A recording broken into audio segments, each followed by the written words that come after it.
Bonjour, bonjour bien-aimé. Notre Dieu est bon, il est vraiment redoutable. Merci pour ce temps qu'il nous accorde pour la lecture de sa parole. Merci Seigneur Jésus-Christ, car ton amour est au-dessus de tout. Merci toi qui te révèles à nous au travers de ta parole. Bénis ces moments que nous passons devant toi et que toute l'honneur monte à toi et à toi seul.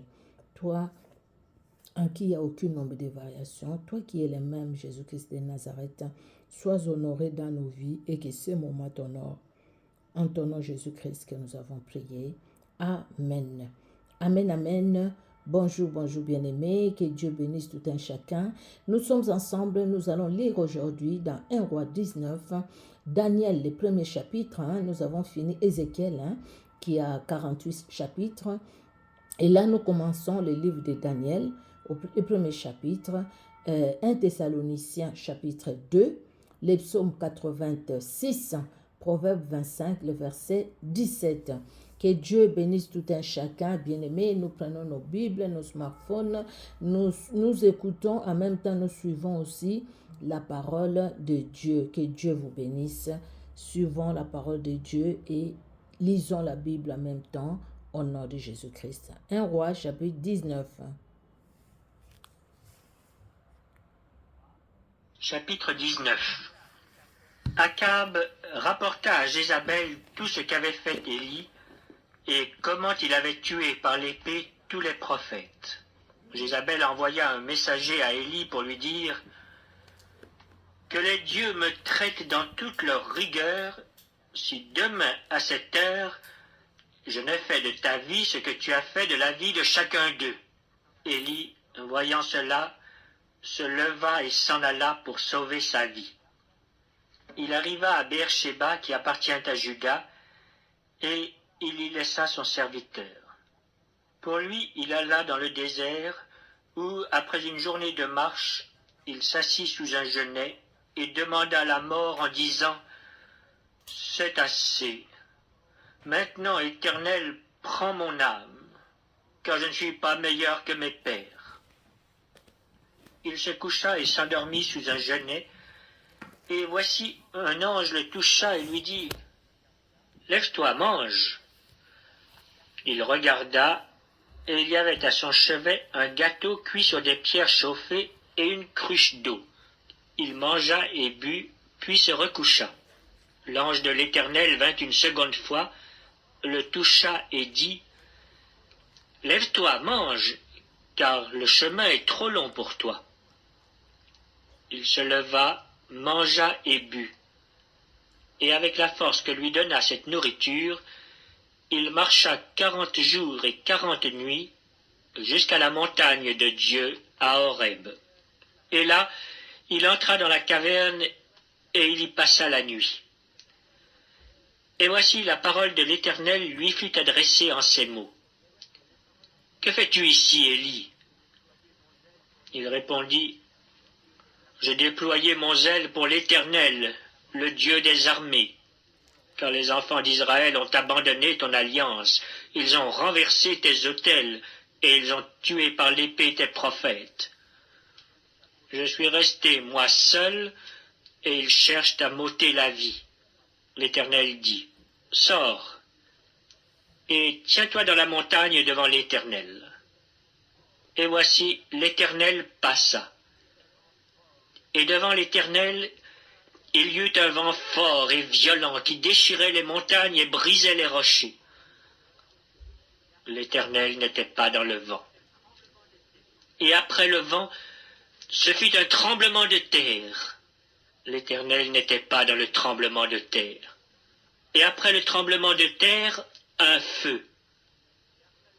L'Éternel n'était pas dans le feu. Et après le feu, un murmure doux et léger. Quand Élie l'entendit, il s'enveloppa le visage de son manteau, il sortit et se tint à l'entrée de la caverne. Et voici, une voix lui fit entendre ces paroles. « Que fais-tu ici, Élie » Il répondit, « J'ai déployé mon zèle pour l'Éternel, le Dieu des armées. Car les enfants d'Israël ont abandonné ton alliance, Ils ont renversé tes autels, ils ont tué par l'épée tes prophètes.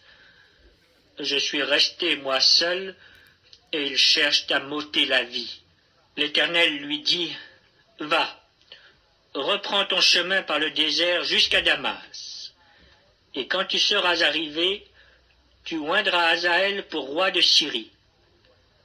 Tu oindras aussi Jéhu, fils de Nimshi, pour roi d'Israël. Et tu oindras Élisée, fils de Shaphat, d'Abel-Méola, pour prophète à ta place. Et il arrivera que celui qui échappera à l'épée de Hazaël, Jéhu le fera mourir. Et celui qui échappera à l'épée de Jéhu, Élisée le fera mourir. Mais je laisserai en Israël 7000 hommes, tous ceux qui n'ont point fléchi les genoux devant Baal, et dont la bouche ne l'a point baisé. Élie partit de là, et il trouva Élisée, fils de Shaphat, qui labourait. Il y avait devant lui 12 paires de bœufs, et il était avec la 12e. Élie s'approcha de lui, et il jeta sur lui son manteau. Élisée, quittant ses bœufs, courut après Élie et dit, « Laisse-moi embrasser mon père et ma mère, et je te suivrai. » Élie lui répondit, « Va, et reviens, car pense à ce que je t'ai fait. » Après s'être éloigné d'Élie, il revint prendre une paire de bœufs qu'il offrit en sacrifice. Avec l'attelage des bœufs, il fit cuire leur chair et la donna à manger au peuple. Puis il se leva, suivit Élie et fut à son service. Alléluia. Merci Seigneur Jésus-Christ, notre Dieu est bon, vraiment, il est redoutable. Il est celui qui entend nos prières, il est celui qui nous envoie, comme il a envoyé Élie, comme il a donné la mission à Élie. Voilà que la mission d'Élie arrive à la fin, mais il finit sa mission vraiment dans la volonté de Dieu et il ne laisse pas un vide. C'est-à-dire, Élie n'est pas là, mais il y a Élisée qui est là. Il y a Jéhu, il y a Hazaël. Ils sont là parce que Dieu dit, voilà, tu vas les oindre. Hazaël pour Syrie, Jéhu pour Israël et Élisée comme prophète à ta place. Dieu est bon. Il nous donne aussi une leçon, une mission. Nous devons former aussi des Élisée, de telle sorte que si Élie, tu n'es pas là, il y a Élisée qui va faire l'œuvre de Dieu. Que Dieu soit honoré pour sa parole. Nous allons passer au livre de Daniel. Daniel. Alors, le livre de Daniel, nous allons aller au premier chapitre. Ce n'est pas long aussi. Daniel, chapitre 1er. Daniel, chapitre 1. La 3e année du règne de Joachim, roi de Juda, Nebuchadnezzar, roi de Babylone, marcha contre Jérusalem et l'assiégea. Le Seigneur livra entre ses mains Joachim, roi de Juda, et une partie des ustensiles de la maison de Dieu. Nebuchadnezzar emporta les ustensiles au pays de Shinéar, dans la maison de son Dieu. Il les mit dans la maison du trésor de son Dieu. Le roi donna l'ordre à Askpenaz, chef de ses eunuques, d'amener quelques-uns des enfants d'Israël de race royale ou de famille noble, de jeunes garçons sans défaut corporel, beaux de figure, doués de sagesse, d'intelligence et d'instruction, capables de servir dans le palais du roi et à qui l'on enseignerait les lettres et la langue des Chaldéens. Le roi leur assigna pour chaque jour une portion de mets de sa table et du vin dont ils buvaient, voulant les élever pendant 3 années, au bout desquelles ils seraient au service du roi.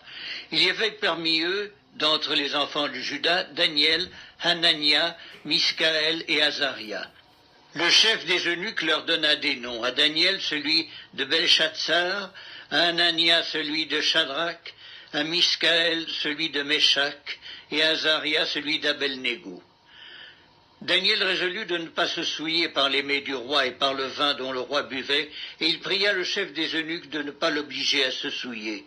Dieu fit trouver à Daniel faveur et grâce devant le chef des eunuques. Le chef des eunuques dit à Daniel, « Je crains mon Seigneur, le roi qui a fixé ce que vous devez manger et boire, car pourquoi verrait-il votre visage plus abattu que celui des jeunes gens de votre âge? Vous exposeriez ma tête auprès du roi. » Alors Daniel dit à l'intendant, à qui le chef des eunuques avait remis la surveillance de Daniel, de Hanania, de Miscaël et de Azaria, « Éprouve tes serviteurs pendant 10 jours, et qu'on nous donne des légumes à manger et de l'eau à boire. Tu regarderas ensuite notre visage et celui des jeunes gens qui mangent les mets du roi, et tu agiras avec tes serviteurs d'après ce que tu auras vu. » Il leur accorda ce qu'ils demandaient et les éprouva pendant 10 jours. Au bout de 10 jours, ils avaient meilleur visage et plus d'embonpoint que tous les jeunes gens qui mangeaient les mets du roi. L'intendant emportait les mets et le vin qui leur étaient destinés, et il leur donnait des légumes. Dieu accorda à ces 4 jeunes gens de la science, de l'intelligence dans toutes les lettres et de la sagesse. Et Daniel expliquait toutes les visions et tous les songes. Au terme fixé par le roi pour qu'on les lui amenât, le chef des eunuques les présenta à Nebuchadnezzar. Le roi s'entretint avec eux, et parmi tous ces jeunes gens, il ne s'en trouva aucun comme Daniel, Hanania, Miscaël et Azaria. Ils furent donc admis au service du roi. Sur tous les objets qui réclamaient de la sagesse et de l'intelligence, et sur lesquels le roi les interrogeait, il les trouvait 10 fois supérieurs à tous les magiciens et astrologues qui étaient dans tout son royaume. Ainsi fut Daniel jusqu'à la première année du roi Cyrus. Alléluia. Les dieux qui Daniel. donnent l'intelligence et la sagesse, les dieux qui met à part, qui justifient, les dieux de la différence, voilà. Les dieux de la différence, c'est ces dieux-là que Daniel et ses 3 amis honoraient, et ils ont honoré même sur une terre étrangère. Hanania, Miscaël et Azaria, ils ont honoré ces dieux-là, Daniel avec eux. Ils ont honoré leur Dieu. Ils savaient qu'ils ne pouvaient pas manger des aliments sacrifiés aux idoles. Ils ont honoré Dieu. Ils ne sont pas tombés dans les pièges. À l'époque, il y avait beaucoup de jeunes gens aussi qui étaient amenés à Babylone. Mais peut-être qu'il y a des jeunes gens aussi qui se sont compromis parce qu'ils avaient peur du roi. Mais eux, ils ont eu d'abord la crainte de l'Éternel. Ils ont eu la crainte de l'Éternel, même dans un pays étranger. Nous sommes étrangers sur cette terre. Nous devons avoir aussi la crainte de l'Éternel et refuser de nous souiller dans quoi que ce soit. Ni nos pensées, ni nos yeux, ni nos oreilles, ni nos mains, ni nos pieds, ni quoi que ce soit de nous, de notre être. Au nom puissant de Jésus-Christ de Nazareth.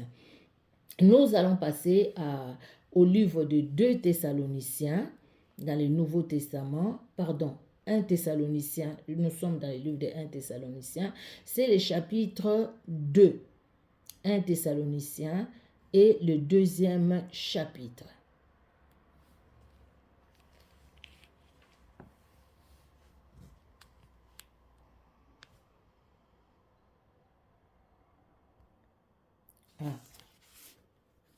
Ça ne veut pas lire. Écoutez, ça ne lit pas, alors je vais lire ça. Première épître de Paul aux Thessaloniciens, chapitre 2. Vous savez vous-même, frères, que notre arrivée chez vous n'a pas été sans résultat. Après avoir souffert et reçu des outrages à Philippe, comme vous le savez, nous prîmes de l'assurance en notre Dieu, pour vous annoncer l'évangile de Dieu au milieu de bien des combats.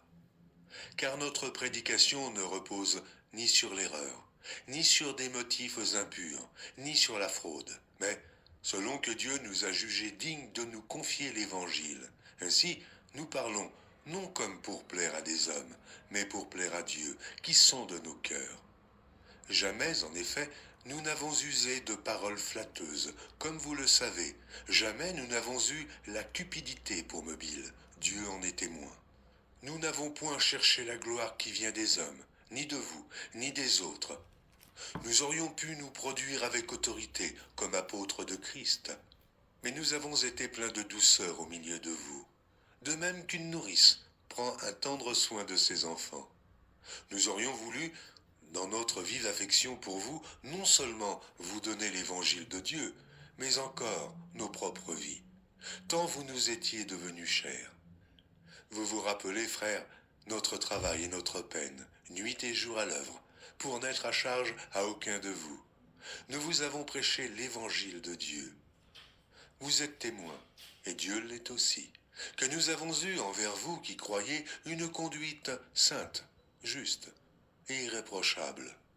Vous savez aussi que nous avons été pour chacun de vous ce qu'un père est pour ses enfants, vous exhortant, vous consolant, vous conjurant de marcher d'une manière digne de Dieu qui vous appelle à son royaume et à sa gloire. C'est pourquoi nous rendons continuellement grâce à Dieu de ce qu'en recevant la parole de Dieu que nous vous avons fait entendre, vous l'avez reçue non comme la parole des hommes, mais ainsi qu'elle l'est véritablement, comme la parole de Dieu qui agit en vous qui croyez.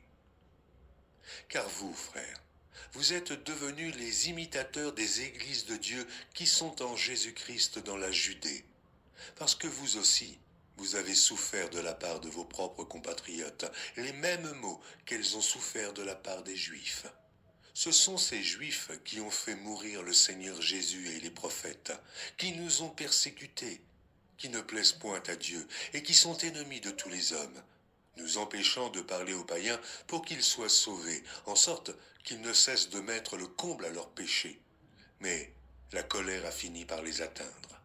Pour nous, frères, après avoir été quelque temps séparés de vous de corps, mais non de cœur, nous avons eu d'autant plus ardemment le vif désir de vous voir. Aussi, voulions-nous aller vers vous, du moins moi, Paul, une et même 2 fois, mais Satan nous en a empêchés, qui est en effet notre espérance, ou notre joie, ou notre couronne de gloire. N'est-ce pas vous aussi, devant notre Seigneur Jésus, lors de son avènement? Oui, vous êtes notre gloire et notre joie. Alléluia. Alléluia. Merci Seigneur Jésus-Christ. Merci mon Dieu, merci mon roi. Merci pour l'œuvre de Golgotha. Merci pour ton amour envers chacun de nous. Nous allons bien aimer aller au livre de psaumes, le psaume 86. Alors nous lisons au nom de Jésus-Christ de Nazareth. Prière de David, Éternel, prête l'oreille, exauce-moi, car je suis malheureux et indigent. Garde mon âme, car je suis pieux. Mon Dieu, sauve ton serviteur qui se confie en toi. Mon Dieu, sauve ta servante qui se confie en toi. Aie pitié de moi, Seigneur, car je crie à toi tous les jours. Réjouis l'âme de ton serviteur, réjouis l'âme de ta servante, car à toi, Seigneur, je lève mon âme.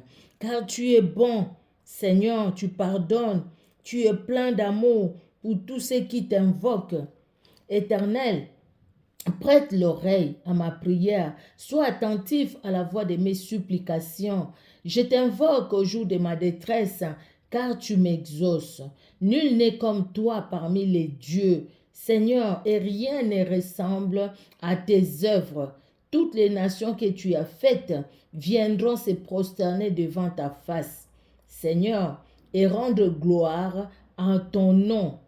Car tu es grand et tu opères des prodiges. Toi seul, tu es Dieu. Enseigne-moi tes voies, ô Éternel. Je marcherai dans ta fidélité. Dispose mon cœur à la crainte de ton nom. Je te louerai de tout mon cœur, Seigneur mon Dieu. Je glorifierai ton nom à perpétuité, car ta bonté est grande envers moi, et tu délivres mon âme du séjour profond des morts. Ô Dieu, des orgueilleux se sont levés contre moi. Une troupe d'hommes violents en veulent à ma vie. Ils ne portent pas leurs pensées sur toi. Mais toi, Seigneur, tu es un Dieu miséricordieux et compatissant, lent à la colère, riche en bonté et en fidélité. Tourne vers moi les regards et aie pitié de moi. Donne la force à ton serviteur, donne la force à ta servante, et sauve les fils de ta servante, les fils de ton serviteur. Opère un signe en ma faveur, que mes ennemis les voient et soient confus, car tu me secours et tu me consoles, ô Éternel. Alléluia. Merci Seigneur Jésus-Christ. Nous allons finir par le livre des Proverbes, Proverbe 25, verset 17. Mets rarement les pieds dans la maison de ton prochain, de peur qu'il ne soit rassasié de toi et qu'il ne te haïsse. Mets rarement tes pieds dans la maison de ton voisin, sinon il va avoir marre de toi et il risque même de te haïr. Mets rarement les pieds dans la maison de ton prochain, de peur qu'il ne soit rassasié de toi et qu'il ne te haïsse. C'est la Bible qui le dit. Dieu nous donne des conseils pour éviter aussi des problèmes. La personne peut commencer à te sourire des lèvres, mais son cœur en a marre de te voir chaque fois chez elle ou chez lui. Donc, bien-aimé dans le Seigneur, notre Dieu est bon. Si nous pouvons relire, pourquoi pas, les passages qui t'ont touché, pourquoi pas, notre Dieu nous parle tantôt d'une manière, tantôt d'une autre. Nous allons prier. Merci Seigneur Dieu souverain pour ta parole éternelle, Dieu de gloire que tu nous as donnée. Seigneur, merci parce que ta parole est la vérité, ta parole est la vie. Tu es celui éternel qui s'est donné pour nous libérer, pour nous affranchir. Et par toi, Seigneur Jésus-Christ, nous avons tout pleinement. La vie, le salut, tout nous vient de toi, éternel. C'est pourquoi, éternel Dieu de gloire, nous te recommandons nos vies. Nous te recommandons aussi, Seigneur, chaque membre de nos familles éternelles. Étends ta main, garde que celui qui est loin s'approche de toi. Que celui, Seigneur Dieu de gloire, dont le cœur est tourné vers ce monde éternel, puisse se détourner du système de ce monde et tourner ses regards vers toi. Nous voulons que nos regards restent fixés sur toi et toi seul. Car c'est toi qui donnes la vie et c'est toi qui viens au secours de tes serviteurs, de tes servantes, au secours de nos enfants éternels, au secours de chaque membre de nos familles. Merci parce que tu es redoutable dans ton amour. À toi l'honneur, à toi la gloire, toi en qui il n'y a aucune nombre de variations. Jésus-Christ de Nazareth, que nous avons ainsi prié. Amen. Amen, amen, amen. Que Dieu vous bénisse, bien-aimés. On se donne rendez-vous la prochaine fois pour la prochaine lecture biblique. Soyez bénis. Au revoir.